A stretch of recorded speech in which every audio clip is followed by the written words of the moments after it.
I've been working on the issue of the climate crisis since 1986 when I was a senior advisor to the Minister of Environment. Even then, more than 20 years ago, we understood what the issue was. We understood it to be the single largest challenge humanity has ever faced, and the single largest threat to our future, barring anything else other than global nuclear war.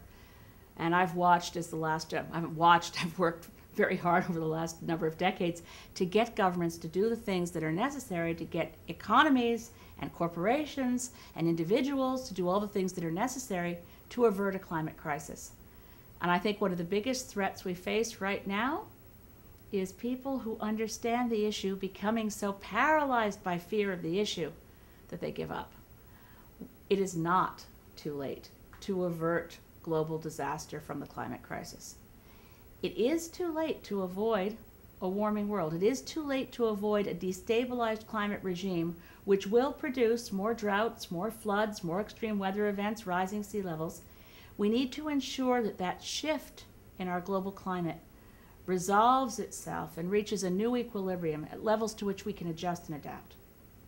To do that, we need dramatic reductions in greenhouse gases. We need to negotiate them meaningfully at the global level with the community of nations fully engaged.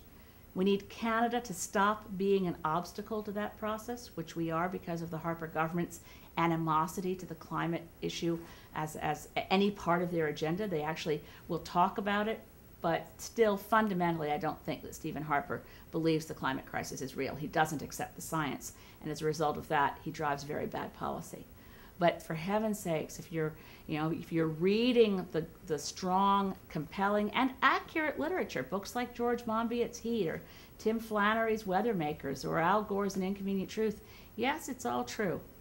But at this moment, what you're experiencing is what a patient understands sitting on the other side of a desk from their doctor, and the doctor says, "I'm afraid you have a cancer. Now, this is the course of treatment you must follow, and then you'll be fine." Nobody at that moment says, "It's all too scary, it all costs too much, I don't want anything to do with my solutions. I don't want to know about my treatment. I don't want to know about healing.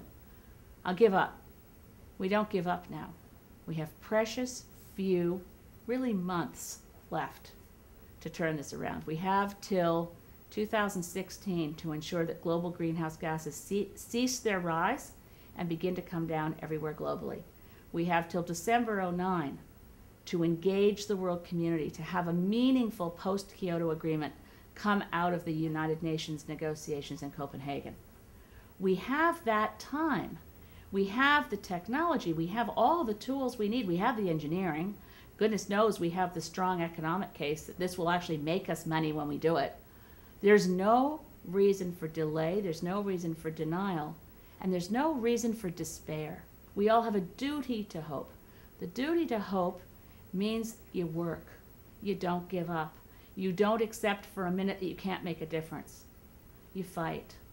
And we fight till we win, because nothing is at stake any less than our survival. And if that isn't worth fighting for, I don't know what is.